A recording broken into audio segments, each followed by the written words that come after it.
Es un gusto presentarte a la predicación del domingo de Iglesia Renueva.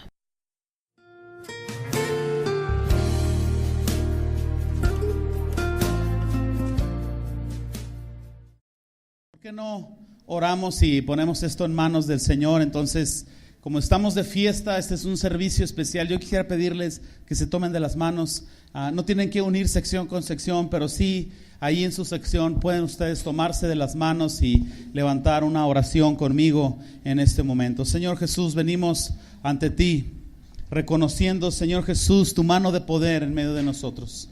Señor, te damos tantas gracias por lo que tú has hecho en estos 2 años de historia, Señor. Damos gracias por tu poderosa presencia en medio de nosotros, Señor. Pedimos que sigas obrando durante todo este año. Que este sea el año, Señor Jesús, de mayor fruto, crecimiento y unidad que nosotros podamos experimentar. Señor Jesús, pedimos que tú bendigas este servicio de celebración.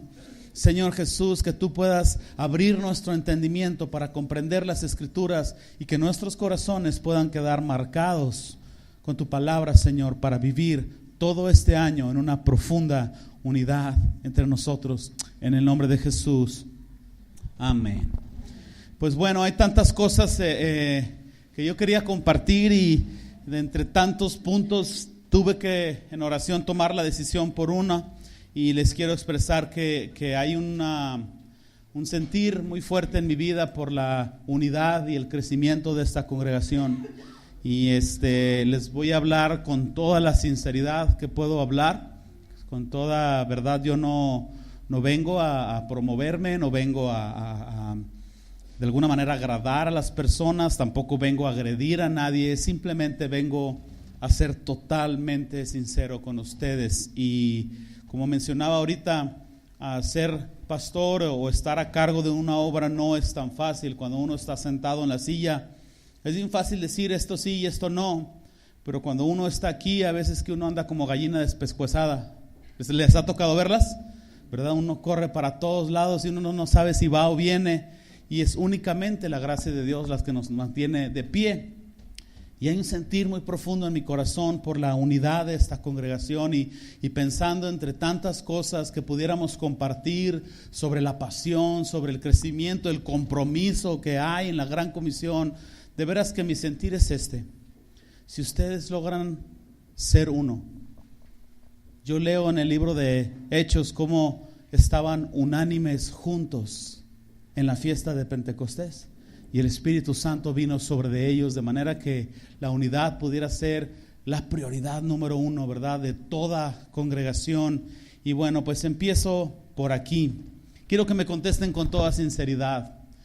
¿Alguna vez ustedes han sentido pues cierta reserva cuando entra por la puerta una persona, digámoslo así, no dentro del estándar? Imagínense que en las noticias saliera el rostro de un asesino que acaba de salir de prisión y al domingo siguiente lo ven entrar por la puerta.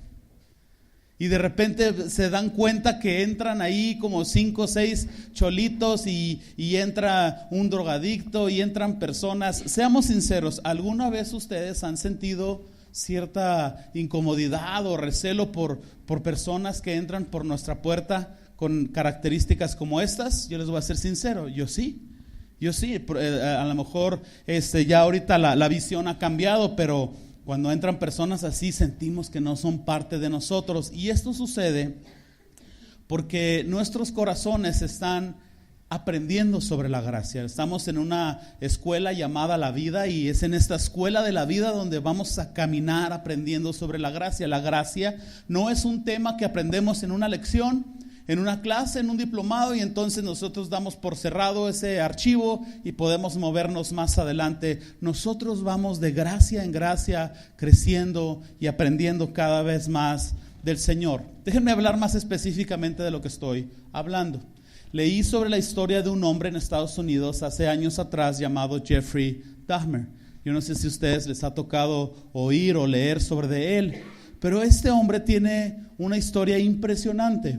Fue un asesino en serie, como en las películas esas de crimen de CSI que ustedes ven o yo no sé qué vean, pero fue un asesino en serie. Y este hombre fue arrestado en su departamento Y en el momento de su arresto encontraron los restos de 11 cadáveres distintos. Tenía partes de cuerpos humanos, incluyendo cráneos, en su refrigerador. Los asesinaba, algunos de ellos los abusaba sexualmente y después se los comía. Es un hecho verídico. Tras arrestarlo y lanzar investigaciones más profundas, lo encontraron finalmente culpable de 17 asesinatos como estos. Lo llamaron el monstruo de Milwaukee. Ustedes se imaginarán el escándalo que hubo en la televisión cuando salían las noticias, pasaban partes de su juicio y se veía a este hombre inmutable, frío ante la corte, vestido de naranja, sin el más mínimo indicio de estar remordido o preocupado por ser arrestado, ya no tanto por lo que hizo, frío totalmente. Lo más increíble de su historia está por venir, porque este hombre fue encarcelado en prisión y nosotros pudiéramos pensar cuánto sería su castigo suficiente para un hombre como este, ¿verdad? Una vida en prisión por cada vida que tomó. Y claro, ustedes imaginarán que este hombre no tenía posibilidad alguna de salir de prisión. Estaba no sé cuántas cadenas perpetuas le fueron imputadas, pero lo más increíble es que en prisión escuchó acerca del Evangelio de Jesucristo y se convirtió a Cristo y confesó dentro de la prisión, en la congregación, públicamente, que se arrepentía de lo que había hecho, que lo lamentaba, que le dolía en su corazón no poder volver el tiempo atrás y que no justificaba su vida anterior por lo que había hecho y que únicamente por la gracia y la aceptación de Jesús él podía estar de pie dándoles el rostro. Se bautizó en agua por inmersión, encontró una Biblia como la tuya y como la mía, levantaba las manos y aplaudía en los servicios hasta el día en que fue asesinado en prisión. Le veremos en las filas celestiales, mis hermanos. Si usted después de toda esta celebración tomara su Biblia en la tarde y leyera el libro de Apocalipsis, cómo había gente de toda nación, de toda tribu, cómo todos están ahí en el cielo con vestiduras blancas, yo no sé si enfrente o atrás, yo no sé si a un lado de mío o al lado tuyo en las filas celestiales vamos a encontrar a Jeffrey. Entonces déjenme volver a hacer la pregunta: ¿qué haríamos si entrara por esa puerta este hombre? Bueno, yo sé, estaría en prisión, pero lo que estoy llamando es su atención. ¿Qué haríamos si ese hombre entrara por la puerta? Yo entiendo que, ¿verdad?, casos así pueden sacudir nuestro pensamiento, pero cuando nosotros sentimos reservas por personas que vienen a los pies de Cristo, o en otras situaciones, personas que están en medio de un proceso de crecer, de arrepentirse, de ser transformados, seamos sinceros, levante su mano aquí el que reconoce que está en medio de un proceso de ser transformado. Entonces no podemos tener reservas por nadie aquí. Cuando una persona entra así, hay pocas diferencias entre él y nosotros, porque él no es totalmente igual a Jesús todavía y nosotros no somos totalmente igual a Jesús todavía. Y cuando estos recelos o estas inquietudes o estas reservas vienen, es uno de los síntomas que vienen, que nos demuestran que estamos todavía necesitados de seguir creciendo en nuestra comprensión de la gracia de Dios. Porque por impresionante que sea, a Jeffrey y a ti y a mí, el Señor nos ha amado por igual. Y ante la ley de Dios no habría diferencia entre un adolescente que ha mentido y un asesino que ha llegado a esto. ¿Por qué razón? Porque todos hemos pecado. En ninguna manera estoy minimizando lo que hizo, pero tampoco podemos minorizar, ¿verdad?, una mentira o esto o aquello. Todos estamos totalmente dependientes de la gracia y todos necesitamos una comprensión más allá. El asunto es que hay una tendencia natural en nosotros aún después de Cristo, aún después de la cruz, hay una tendencia natural en nosotros a sentirnos superiores. Automáticamente estamos comparándonos con otras congregaciones. Cuando yo estoy sentado en algunas juntas de pastores que dirijo, no se crean, soy un humilde campesino ahí que a veces ni me hablan, se les olvida hablarme, pero cuando estoy con otros pastores, ¿saben cuál es de las primeras preguntas que me hacen? ¿Cuántos tienen su iglesia? Y no condeno a Andrés por haberlo preguntado. No es cierto.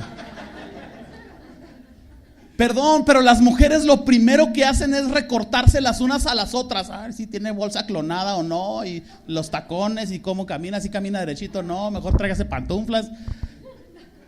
Tenemos una camioneta vieja y me gusta esa camioneta porque tengo tantos recuerdos ahí con ella, pero no le hemos podido arreglar un problema. Por pobres, la verdad, pues para qué estamos aquí mintiendo, ¿no? El volante, la dirección se tuerce hacia un lado. Y cuando nosotros estamos manejando, yo tengo que tener el volante forzado para que esta camioneta pueda estar derecho. La camioneta, si yo la acelero unos kilómetros más, empieza a avanzar como caballo de Johann Sebastian, así como de 3/4. Y si yo suelto la mano del volante, la camioneta se va chueco. Nuestra tendencia carnal a sentirnos superiores es similar a esto. Si nosotros no nos aferramos de Cristo, nuestras vidas se irían hacia otro lado y nosotros continuaríamos con esa tendencia natural a sentirnos superiores. Y es esta tendencia y es esta manifestación de la carne, este síntoma que nos dice que todavía no hemos comprendido totalmente la gracia de Dios, nos lleva a un solo punto, y es criticar y enjuiciar a personas que están en el mismo proceso de transformación que tú y que yo. A decir quién sí aplaude y quién no aplaude, y por qué está aquí, por qué está allá. Y si mis antenitas, dice el Chapulín Colorado, y si mis antenitas no me fallan, es probable que personas se hayan ido de esta congregación o hayan llegado de otras congregaciones. Al menos ha sucedido en la iglesia que por la gracia de Dios estamos intentando pastorear mi esposa y yo. Y ha sido complicado para nosotros localmente lidiar con los desacuerdos y las críticas que generan las salidas de las personas. Y yo vengo a decirles lo que estos dos chamacones no les van a decir. Pero el hermano que estaba en esa silla, no se crean, se fue. No se crean. Yo les vengo a decir, hay veces que uno como pastor no se puede pasar al frente y decir, ¿saben qué? El hermano Héctor, mi hijo se llama Héctor, solo es un ejemplo, el hermano Héctor se fue de esta congregación porque no le gustó que le reprendiéramos por su adulterio. ¿Me explico? Se enojó porque nosotros le confrontamos por su rebeldía, se fue porque no quería rendir áreas de su vida, se fue porque quería continuar viviendo en unión libre, se ofendió porque ya no está sirviendo porque él quería seguir viendo pornografía. Sería complicado cada domingo pararse y decir cosas como estas. Yo no estoy diciendo que los que se fueron, ¿verdad?, están en estos casos, solamente estoy diciendo con brutal sinceridad lo que quizás por ética, ¿verdad?, por un corazón de pastor, no siempre la gente dice. Entonces déjenme hacerles una pregunta y ahora no me contesten ni levanten las manos. Es más, ni se muevan porque cualquier movimiento es sospechoso. ¿Habrá diferencia pecaminosa entre un ser humano y otro? ¿Será que nosotros podemos filtrar la gracia de Dios en base a nuestra opinión y decir, la hermana de rojo sí y el hermano del chaleco, como casi pierde la beca, no? Fuera de broma, ¿ustedes creen que yo estoy capacitado para determinar quién sí en la gracia y quién no en la gracia? ¿Ustedes se sienten lo suficientemente capacitados para definir quién sí puede recibir una segunda oportunidad y quién no? No contesten. ¿Estamos calificados para determinar lo correcto y lo incorrecto en esta congregación o en las vidas de los demás? En ninguna manera. Y esas son evidencias, mis hermanos. Yo espero que Dios esté hablando a tu corazón.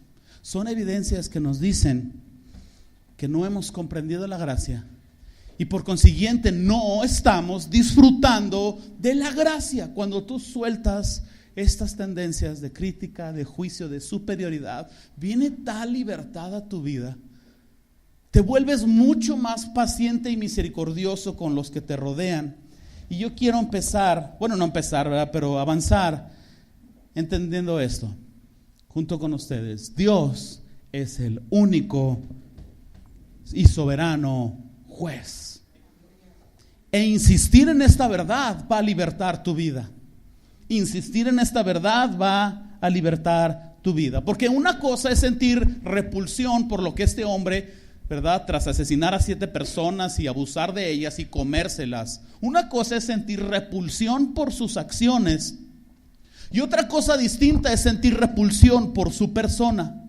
Lo que Dios nos ha llamado a hacer es a odiar al pecado, pero amar al pecador.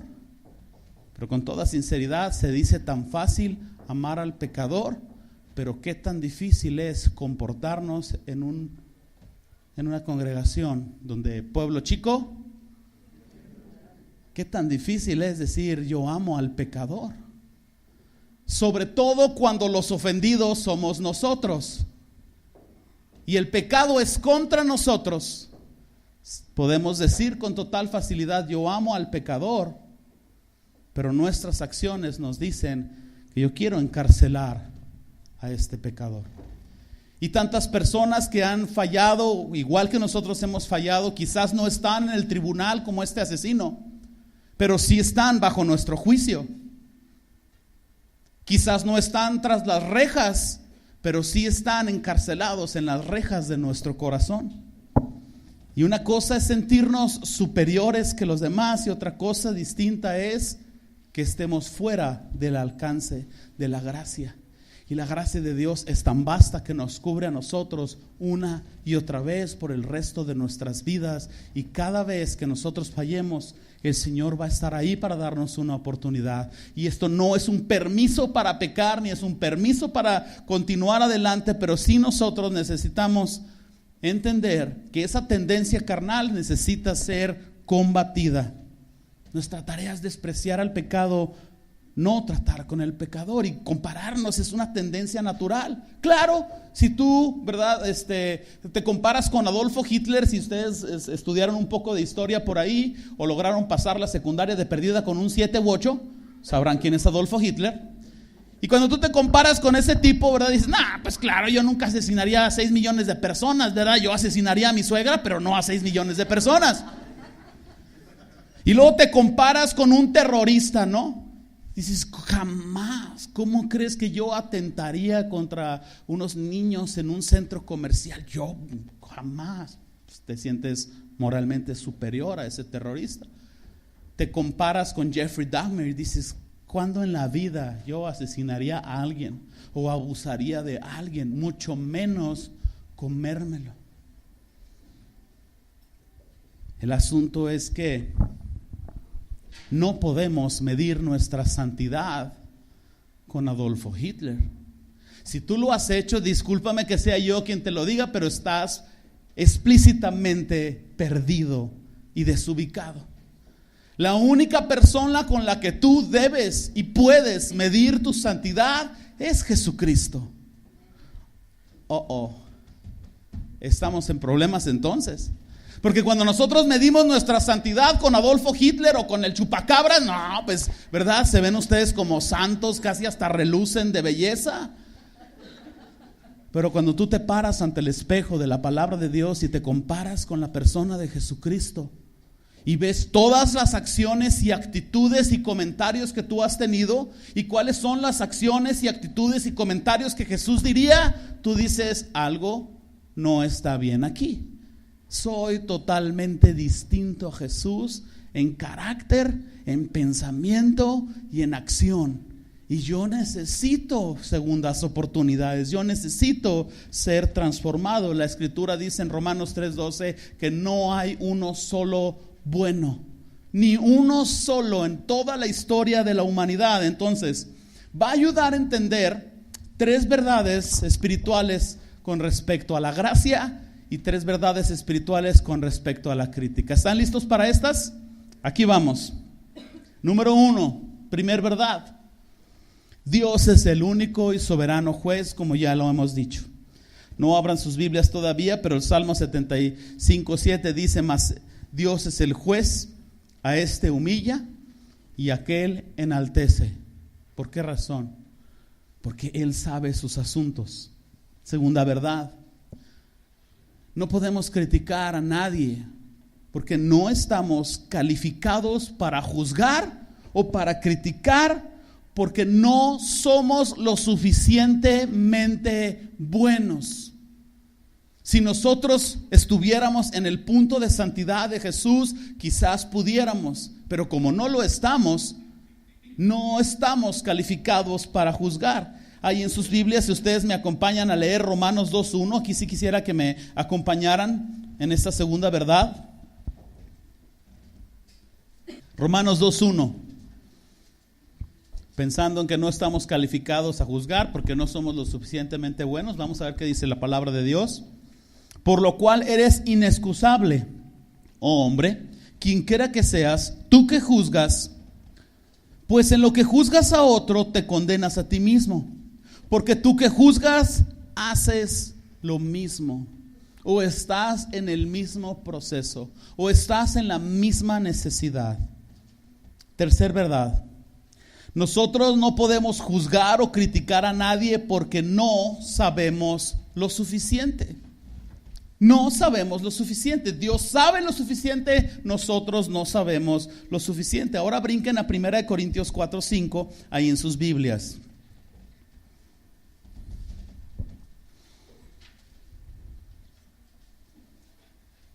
Dice: así que no juzguéis nada antes de tiempo, hasta que venga el Señor, el cual aclarará también lo oculto de las tinieblas y manifestará las intenciones de los corazones, y entonces cada uno recibirá su alabanza de Dios.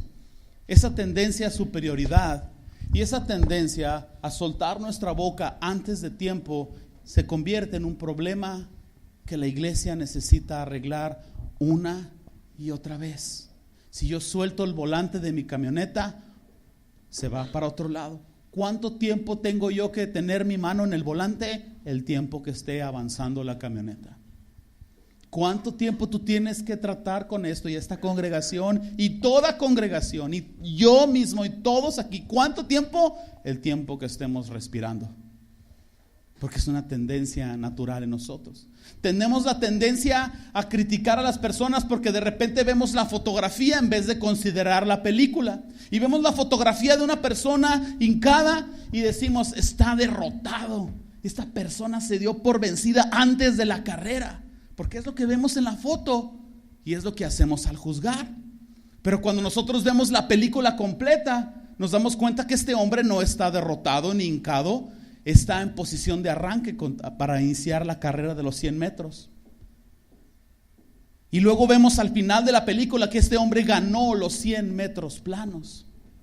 O vemos a un corredor que tropezó y decimos: tropezó, no se preparó, no estaba listo, no estaba a la altura, porque vemos la fotografía de la persona tropezada. Tenemos la tendencia a resaltar las faltas de otros y minimizar nuestras faltas.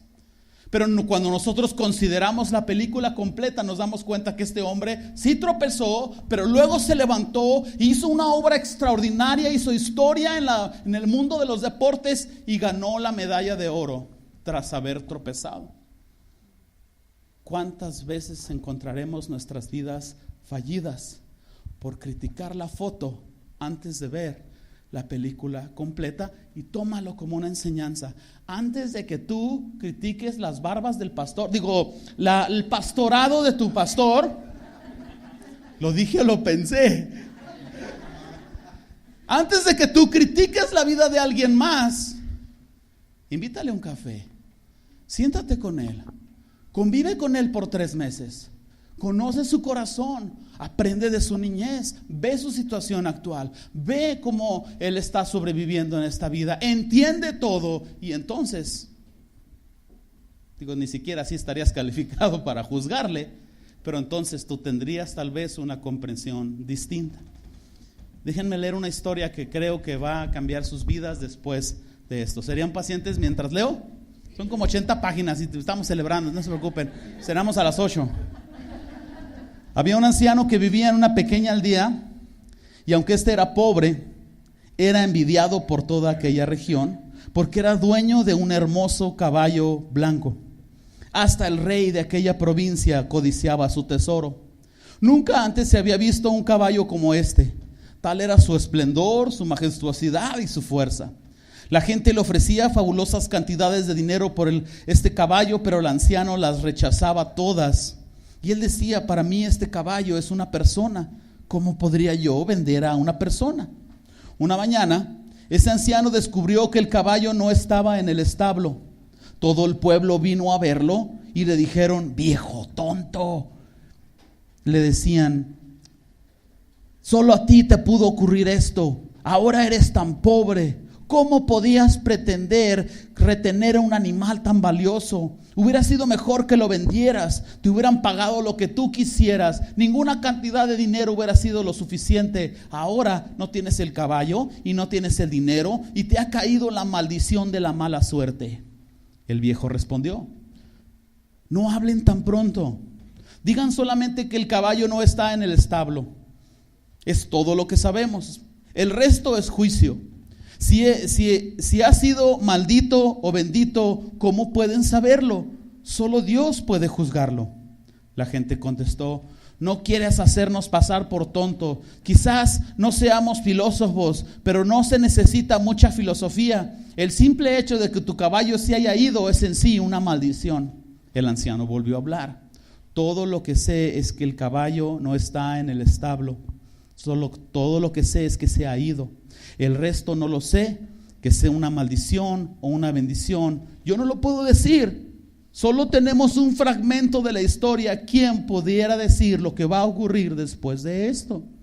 Después de 15 días, el caballo volvió. No se lo habían robado, simplemente se había escapado al bosque. Este caballo no solo había regresado, sino que trajo consigo una docena de caballos iguales que él, de pura raza fina. De nuevo la gente del pueblo se reunió alrededor de este anciano leñador y dijo, anciano, tenías razón, nosotros estábamos equivocados. Lo que creíamos que era una maldición resultó ser una bendición. Perdónanos. El hombre respondió, de nuevo, ustedes demasiado pronto dan sus juicios. Digan solo que el caballo volvió y que una docena de caballos volvió con él, porque esto es toda la información que tenemos. El resto es juicio. ¿Cómo pueden saber si esto es una bendición o no? Ustedes ven solo un fragmento. ¿Cómo pueden entonces conocer toda la historia si no han considerado todo el libro completo? ¿Cómo pueden juzgar si no saben? La vida es tan intensa y ustedes juzgan la vida en fragmentos pequeños. Todo lo que tienen es esto. No digan que es bendición ni que es maldición. El anciano tenía un hijo. El joven empezó a entrenar estos caballos salvajes que llegaron. Después de unos pocos días cayó de uno de estos caballos y se rompió ambas piernas. De nuevo, los aldeanos se reunieron alrededor del anciano y emitieron sus juicios.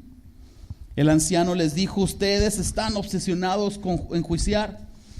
No lo digan. Digan solamente que mi hijo se quebró las piernas. ¿Quién puede saber si esto es una bendición o una maldición? Imposible saberlo. Solo tenemos un fragmento y la vida viene en fragmentos. Aconteció que unas pocas semanas después de la caída de su hijo, el país se enfrascó en una guerra contra el país vecino. Todos los jóvenes de la aldea fueron reclutados para ir a pelear, excepto el hijo de este anciano, porque tenía sus piernas lisiadas. De nuevo la gente se reunió alrededor del anciano, pero esta vez llorando y lamentándose, porque sus hijos habían sido enviados contra la guerra. Había pocas posibilidades de que volvieran con vida. El enemigo era tan fuerte, la guerra podría terminar en una gran derrota. Nunca más volverían a ver a sus hijos. Tenías razón, anciano, le dijeron.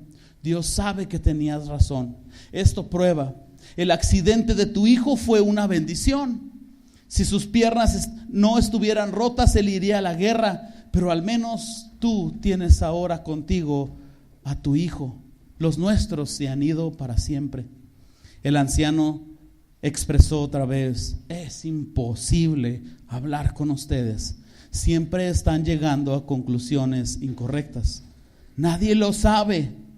Digan solo esto: sus hijos tuvieron que ir a la guerra y el mío no. Nadie sabe si esto es una bendición o una maldición.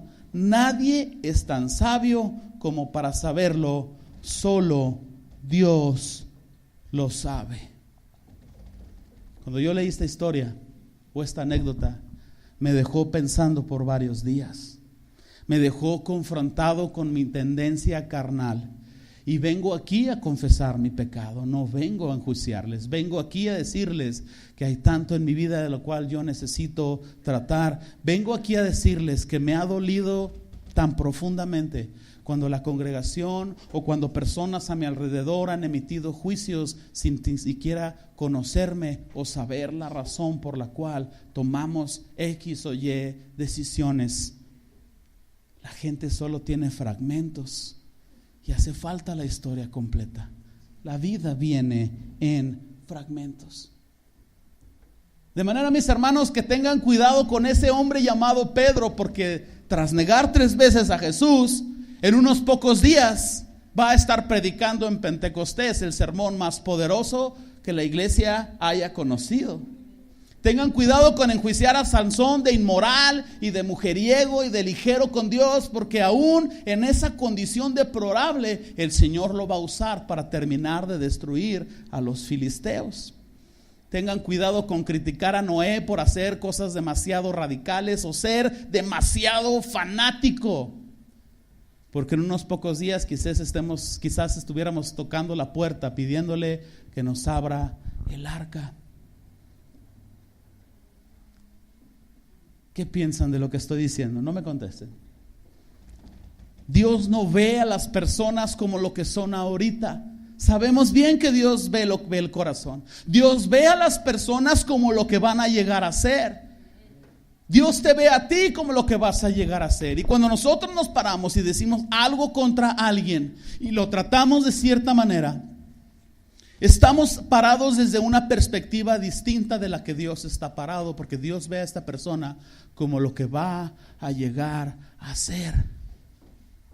No puedes juzgar a un pescador y decir que no puede dirigir la iglesia, porque el apóstol Pedro fue el líder de la iglesia más avivada y más impactante que ha habido en la historia, un pescador. Entonces tú puedes vencer el espíritu crítico con ciertas reglas o ciertas tendencias. La primera de ellas: acepta a las personas de la manera en que Cristo te ha aceptado a ti. ¿Cómo te ha aceptado? Tal y como eres. ¿Cómo te trata el Señor? Con paciencia y con gran misericordia. Y cada vez que tú tengas un conflicto con una persona, tú pregúntate: ¿cómo trataría Jesús a mi hermano? Y tras de encontrar la respuesta, ya tienes entonces la pauta de cómo tratar a esta persona.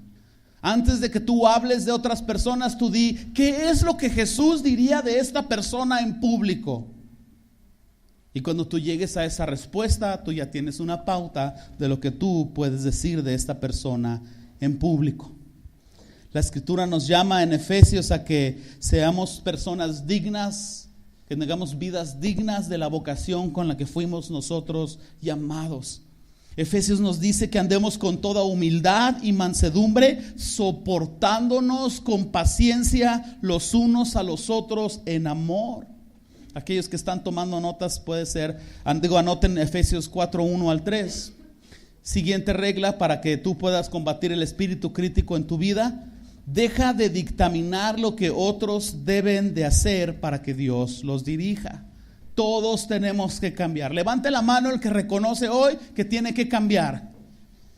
Y si tú tienes que cambiar mucho, levanta las 2 manos. Levanta los pies, ya, pues, una mímica aquí, no todos. Jesús enseñó a sus discípulos Y nosotros somos la continuación de esos discípulos. Somos discípulos de Jesús. ¿Alguien aquí es discípulo de Jesús? Jesús enseñó a sus discípulos a tratar a las personas y les dijo esta parábola o esta enseñanza: quita la viga de tu ojo para que puedas ver, ¿qué cosa? La paja en el ojo de tu compañero. Estoy seguro que casi todos aquí lo han leído y lo han visto. De este concepto se desprende un principio poderoso que puede cambiar tu vida. Ojo con esto. ¿Qué es lo que Jesús está diciendo? Número 1, la prioridad es tratar contigo mismo. Tu prioridad no es ver qué deben de hacer las personas. Tu prioridad es ver qué tú debes de hacer con tu vida. Y por eso la comparación de una viga con un palillito, una paja, es mucho más importante y de mucho más peso que tú estés delante de Dios viendo cómo puedes avanzar en el entendimiento y la madurez cristiana, a que tú te pares a decir qué deben de hacer o dictaminar las otras personas. Y tú puedes desprender un principio tan impresionante de esto. Antes de hablar de alguien, autoexamínate exhaustivamente a ti mismo. ¿Y sabes qué va a suceder? Que te vas a encontrar tan necesitado de cambiar, tan fallido en tantas cosas, que vas a tener la tendencia a ser más compasivo con las personas. Porque cuando uno está quebrado en su corazón, uno es totalmente comprensivo con las demás personas. ¿A alguien le ha pasado? Pero cuando no estás quebrantado, oh no, tú eres sin misericordia, quieres todo el peso de la ley contra ellos. Y si la policía no te va a hacer caso, le dices a tu mamá. ¿Me entiendes? Y haces lo que sea necesario para que esa persona sea llevada al juicio. Pero cuando tú te equivocaste, dame chance, espérate, dame una oportunidad. Sí, mira, me dolí, pero es que yo me equivoqué. Todos nos equivocamos. ¿Por qué somos así, mis hermanos? Tercera de estas reglas: deja de jugar a ser el Espíritu Santo. El Espíritu Santo es el único que puede producir convicción en las personas. Y cuando alguien venga a tu vida y pide un consejo, dale un consejo basado en la palabra de Dios, basado en el mejor beneficio de la persona, pero fuera de esta categoría. No juegues a ser el Espíritu Santo. Solamente el Espíritu Santo puede producir convicción en las personas y producir cambio en ellos y dirigirlos de la manera correcta, porque el Espíritu Santo todo lo escudriña, aún lo profundo de Dios. Él conoce el plan. Número 4, adopta una postura de humildad ante los demás. La Escritura dice que consideremos a los demás como superiores a nosotros mismos. Número 5, descansa en la verdad de que el Señor es el pastor de esta viña. ¿Me están oyendo ustedes dos aquí enfrente? Descansen en la verdad de que Dios es el pastor de esta viña. Qué frustrante es cuando los domingos no son en la asistencia que nosotros esperamos. Yo vengo a decir lo que sus pastores no les dicen aquí, pero yo domingos me voy agüitado a casa porque me faltó a veces la mitad de la congregación. Y estoy pensando, híjole, fue demasiado duro lo que prediqué, o no los saludé a todos de mano. ¿Qué es lo que yo hice mal? Y es una tendencia carnal, una burrada que yo cometo una y otra vez. Cuando voy al Señor, el Señor me dice casi, ¿y tú qué estás de metiche? Si yo soy el pastor de la viña, yo soy el que da el crecimiento, yo soy el que produce las cosas, yo soy el que inició esto y yo soy el que lo va a terminar. Y tú y yo debemos de descansar en esta verdad.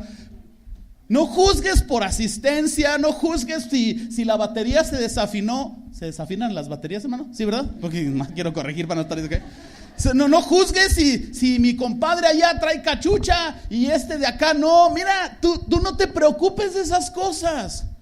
Jesús es el pastor de esta congregación. Él sabe su negocio y Él les va. Sí, ¿por qué no puedes? Vamos a darle la gloria al Señor. Abre tu Biblia en 1 Corintios capítulo 3, versículo 3, y vas a comprender lo que estoy hablando con mayor claridad. Empiezo en el 3 y me alcanzas. Porque aún sois carnales. Ah, caray. ¿En qué manera somos carnales? Pues habiendo entre vosotros celos. Aquí no hay, me imagino, ¿no? No hay, ¿verdad? Pastor, ¿hay celos aquí? No, me imagino que no. Bueno, allá en Juárez. Contiendas y disensiones. ¿No sois carnales y andáis como hombres? Porque diciendo el uno, yo ciertamente soy de Pablo. O déjenme lo pongo un poquito más claro. Yo soy de Delicias. Y el otro, oh, yo soy de Chihuahua. ¿No sois carnales? ¿Qué pues es Pablo? ¿Qué pues es Apolos? ¿Qué es Delicias? ¿Qué es Chihuahua? Juárez es el bueno. ¿O qué versión de la Biblia tienen ustedes ahí? ¿Qué pues es Pablo y qué es Apolos? Servidores por medio de los cuales habéis creído, y eso según lo que cada uno le concedió el Señor. Si Andrés y Raquel vinieron y abrieron esta congregación, la gloria es de Dios, que fue por la gracia de Dios, y al Señor les concedió a ellos ser el instrumento por el cual esto está sucediendo. Por lo cual no podemos juzgar ni para mal ni para bien, tampoco ponerles en un pedestal y prenderles veladoras. Entender que la Escritura nos dice: yo planté, Apolos regó, pero el crecimiento lo ha dado Dios. Avancen en sus Biblias de ahí de 1 Corintios 3 al 1 Corintios 15. Son solamente unos 12 capítulos adelante.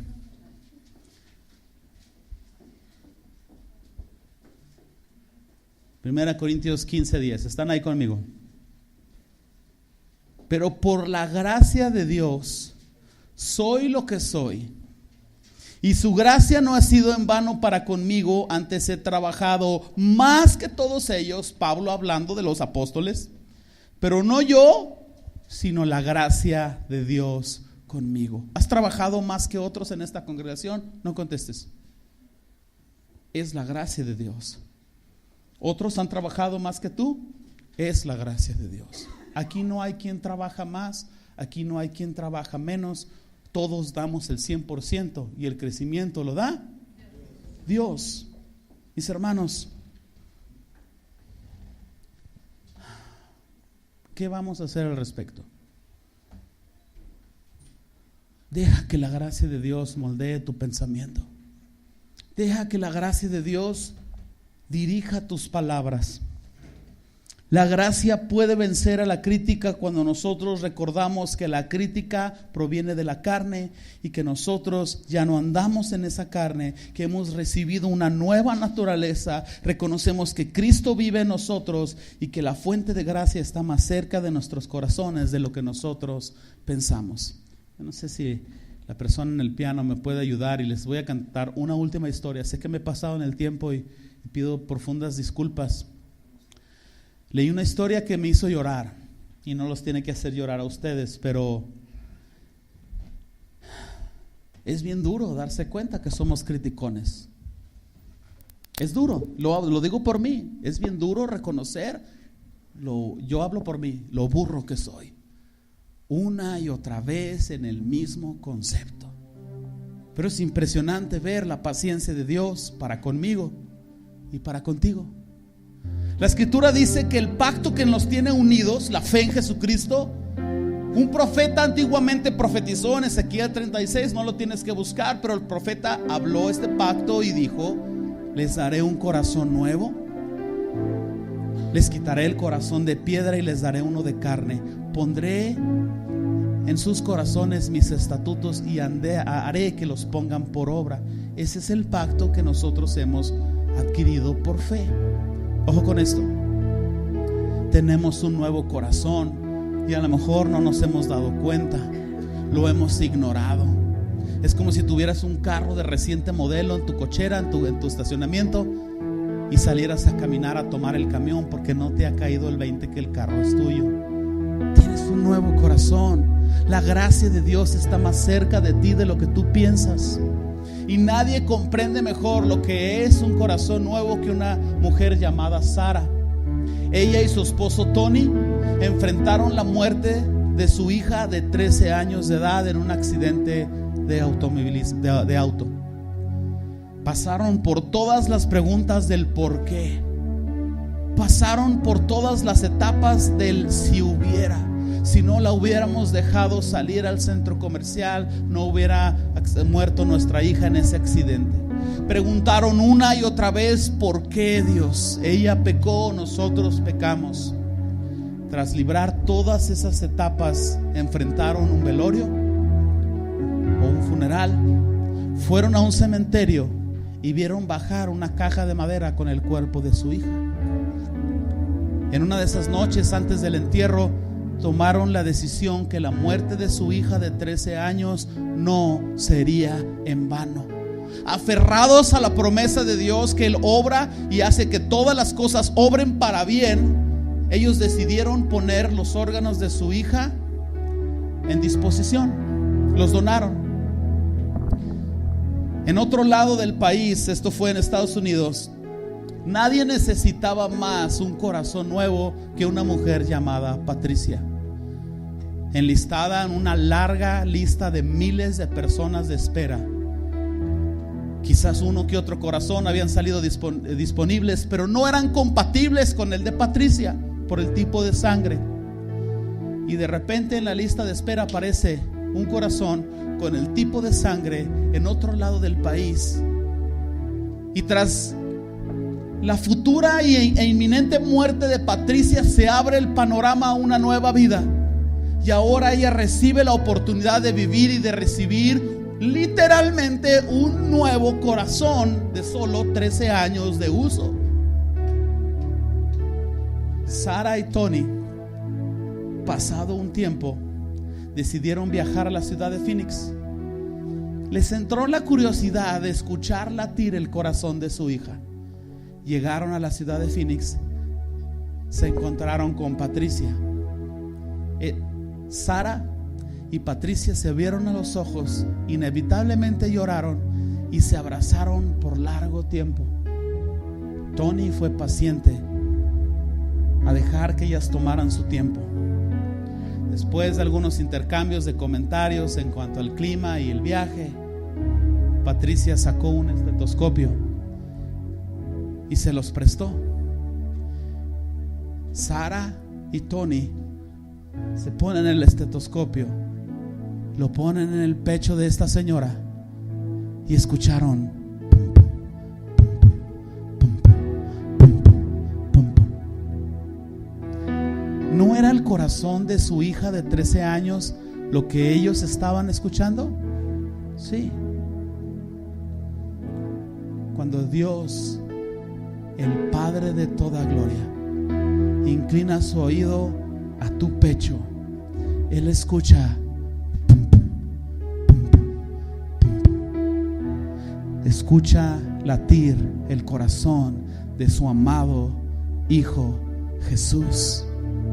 Porque la Escritura dice en Gálatas 2:20: ya no vivo yo,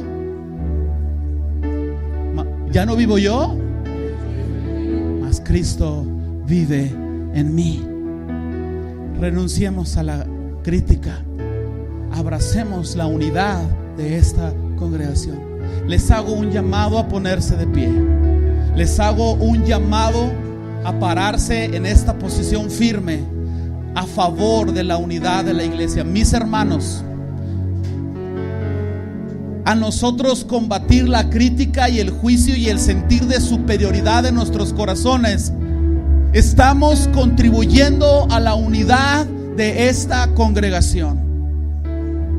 No puedes juzgar todo el panorama si solo tienes una pieza del rompecabezas.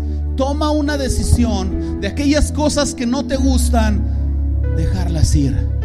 Confía en que Dios, Jesús mismo, es el pastor de esta congregación y nunca jamás serás defraudado.